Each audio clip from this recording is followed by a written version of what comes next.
A lot of people love to talk about what age we're in, because people will say, oh, we're in the age of Aquarius, and then you hear people say, no, we're in the age of Pisces. And it's kind of like this fight going on between these two ideas. But what I really find fascinating is that you can just go outside and check for yourself, and you can find this out yourself. You don't have to trust what someone else says. You can trust yourself. So how do we do this? How do we check what age we're in? Well, if we go outside on the spring equinox and we watch the moon, go outside, watch the stars at night, and stare into the southern hemisphere. So stare in the southern direction. And right before the sun comes up, whatever set of stars, whatever constellation we are looking at, that is the age that we're in. That's how it works. So you can actually go out and figure this out for yourself.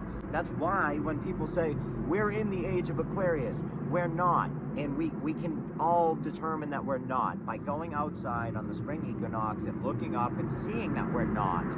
Because the constellation that is in front of us still is Pisces. However, Pisces is moving out and Aquarius is in. So you have the end of Pisces with Aquarius in. So are we heading to Aquarius? Yes. Are we in Aquarius? We are, but not completely yet. We're still in Pisces. So a lot of those Pisces energies, because of the sun being in Pisces, we're still going to have, but we're going to have the back end of those energies as the newer Aquarius energies are moving in. So all of this is very easy to figure out on your own.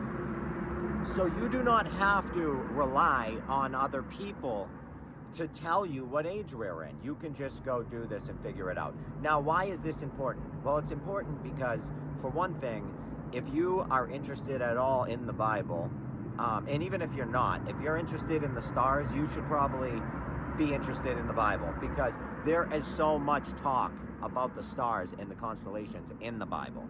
And the whole Bible is encoded.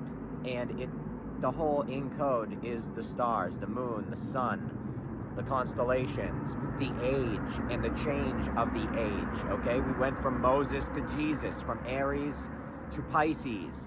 Moses blew the ram's horn. All the old traditional Hebrews blow the ram's horn. They are celebrating the age of the ram, okay? When we got Jesus, that is Pisces. He's the two fish, all right? Everyone's seeing the Jesus symbols on the back of their car, the fish, or the stories that Jesus was the fisherman of men and he made men fishermen. It's all about the two fish.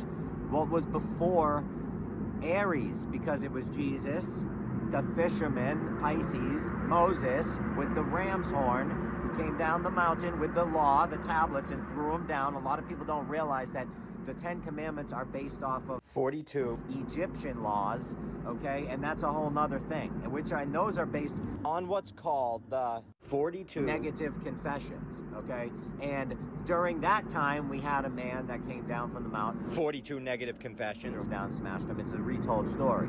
The 42 negative confessions come from the Hammurabi Code, which is one of the oldest laws ever given to us from an Assyrian king, the Hammurabi king, and he gave us the Hammurabi laws. And that's where we get the 10 Commandments. Not a lot of people know that. But when we start to learn about a lot of things, we start to unlock some truth, and it starts to really make sense. So it's important to understand what age we're in, which is why I want people to, on the spring equinox, go out and look and determine for yourself. So you can say, okay, wow, he's right. We're not in Aquarius fully. We still are in Pisces. And wow, I didn't realize that the Bible talked about these constellations. Wow, that's crazy. What else talks about these constellations? Well, if you go before the Bible and you go into the Egyptian tombs and a lot of these old Egyptian pyramids, they have the constellations on the walls in there, painted and carved in all over the place. So the constellations and the stars and the ages are in the Bible. They talk about them in the Bible dozens and dozens of times. Here's some examples. The age of, the age of, the age of. They talk about the age. That means the sun and the stars and the constellation. It has nothing to do with the end of the world. It has to do with the end of the age. So start to understand things, and it starts to make a lot of sense, okay? Now, another interesting thing is Jesus, Pisces, They gave us Jesus, right, in the age of Pisces. They gave us Moses in the age of Aries, the ram. What are they going to give us in the age of Aquarius? That's why this stuff is interesting. Who is going to usher in the age of Aquarius? Is it going to be another Jesus type person? Who's it going to be? That's why I think it's interesting. So learn the truth. I love you all. You can find me on my website, withthesun33.com. I had to create it because I keep getting banned, and just ridiculous. I threatened and everything over social media, so it's crazy. I am coming up with classes, very interactive, a podcast, all sorts of stuff. You'll be able to find it on my website. I love you all. Thank you so much for the support. Seriously, I appreciate it. I know we're living in some crazy times right now, and the truth is going to be hard to come by. They're going to start bashing truthers. I said this like 3 months ago. They're going to bash truthers and really start to do it. And they're already starting. They already went on a big campaign calling certain truthers CIA agents, which I know is ridiculous and just nonsense. But so be aware of the lies and start to pay attention. I love you all, and this is for entertainment.